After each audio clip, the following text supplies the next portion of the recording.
Hai, hello, salam sejahtera Malaysia. Selamat datang ke channel Fels Lifestyle. Terima kasih kerana terus setia dan terus bersama di dalam channel ini. Saudara-saudara yang saya hormati, rupanya di dalam kabinet menteri, jemaah menteri di dalam kabinet kerajaan perpaduan, salah satu menteri yang famous dan terkenal yaitu Tengku Zafrul, yang pernah menjadi Menteri Keuangan di bawah era Muhyiddin Yassin dan juga Ismail Sabri, kini menjadi Menteri MITI di bawah pimpinan Anwar Ibrahim. Rupanya Tengku Zafrul disebut-sebut akan menjadi Presiden Persatuan Badminton Malaysia ataupun BAM. Sepatutnya tak susah sangat Zafrul di BAM nanti. Saya pun tak pasti perkara ini akan menjadi kenyataan ataupun tidak. Tapi satu persoalan yang menjadi persoalan lah pada ramai orang. Adakah Tengku Zafrul sekiranya dilantik sebagai Presiden BAM, beliau akan menumpukan sepenuh perhatian tanggung jawab bagi memegang jawatan Presiden BAM? Adakah beliau akan melepaskan platform ataupun kementerian MITI?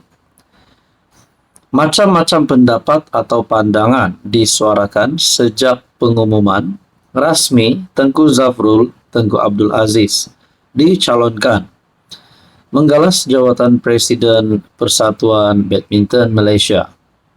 Rata-rata ada yang curiga sama ada dia benar-benar bersedia atau tidak untuk tampil memimpin sebuah persatuan kebangsaan yang dianggap paling popular di negara ini selepas bola sepak.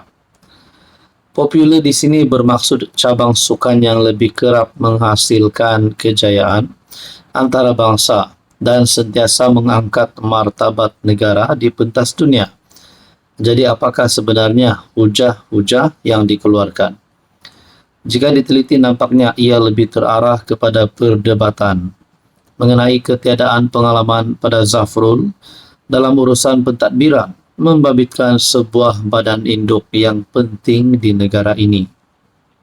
Tambahan pula, komuniti badminton kita sentiasa mengharapkan kejayaan lebih besar setiap kali ada pemimpin baru dipilih atau dilantik. Lebih khusus ialah persoalan yang kini belum mendapat jawapan. Bilakah kita akan mampu meraih pingat emas pertama Sukan Olimpik? Jadi saudara-saudara yang saya hormati, tuan-tuan dan puan-puan, menurut anda layak atau tidak Zafrul jadi Presiden BAM? Dan kalau beliau layak, adakah beliau terpaksa melepaskan jawatan beliau sebagai Menteri MITI? Apa komen anda? Halo semua, salam sejahtera Malaysia. Selamat datang ke channel Fels Lifestyle. Terima kasih kerana terus setia dan terus bersama di dalam channel ini. Saudara-saudara, tuan-tuan dan puan, tiba-tiba satu lagi penemuan ataupun satu lagi dana berjuta-juta disebut, dan kali ini melibatkan Parti UMNO. Tuan-tuan dan puan, tidak pasti RM16 juta ini adalah duit sakau kah, duit yang diseleweng kah, duit yang dicuri kah, tak pastilah. Tapi menurut saksi, RM16 juta adalah derma kepada UMNO laksana program kebajikan. Nah, saudara-saudara, itu menurut saksi. Mahkamah Tinggi diberitahu bahawa RM16 juta yang diterima UMNO daripada JPSB, Jendela Pinggiran Sendirian Berhad, adalah kekal sebagai derma atau sumbangan kepada parti politik itu bagi melaksanakan aktiviti parti, program amal dan kebajikan untuk rakyat. Setiausaha Kerja UMNO, Datuk Muhammad Sumali Redwan berkata, dalam rekod UMNO sejak April 2015, tiada sebarang aduan, bantahan atau tuntutan diterima oleh parti itu berkenaan dengan penerimaan RM16 juta tersebut. Hanya selepas lebih 6 tahun, tuntutan ini dibuat terhadap UMNO oleh plaintiff yang mendakwa bahwa RM 16 juta itu diserahkan kepada UMNO secara salah dan penipuan ataupun fraud akibat pelanggaran kewajiban dan pecah amanah oleh bekas pengarah-pengarah plaintiff. Kata saksi defendant itu yang mewakili UMNO. Beliau berkata demikian menerusi pernyataan saksinya pada perbicaraan kes saman yang difailkan oleh SRC International Sendirian Berhad dan dua anak syarikatnya, Gandingan Mentari Sendirian Berhad dan Jendela Pinggiran Sendirian Berhad JPSB terhadap UMNO dan UMNO Selangor pada Mei 2021.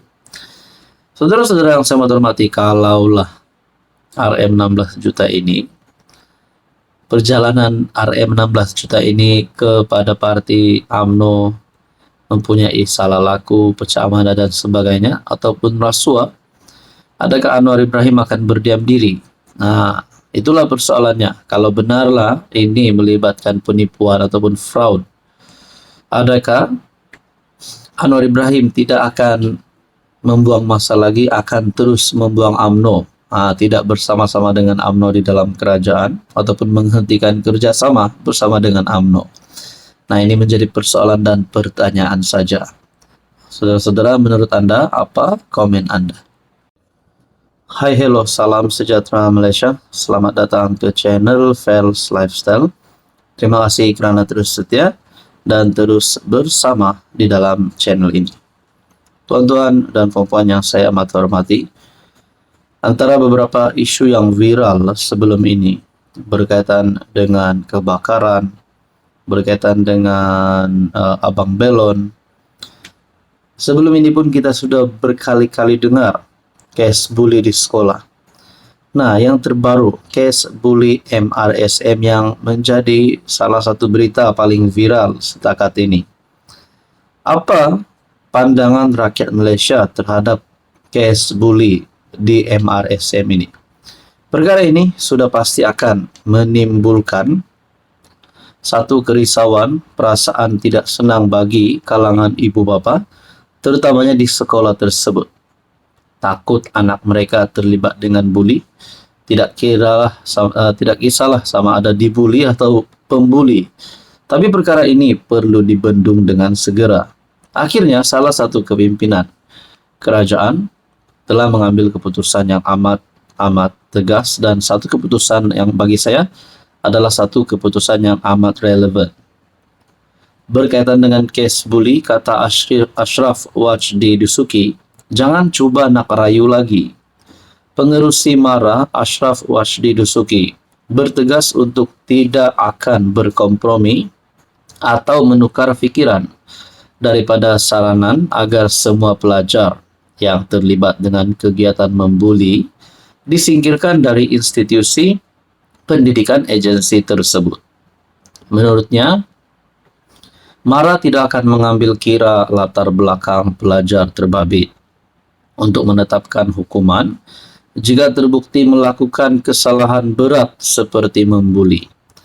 Menegaskan tiada peluang kedua diberikan, Ashraf Wajdi berkata, dia juga tidak akan membuka pintu untuk sesiapa yang datang merayu agar pelajar Maktab Rendah Sains MARA berkenaan diberikan keringanan.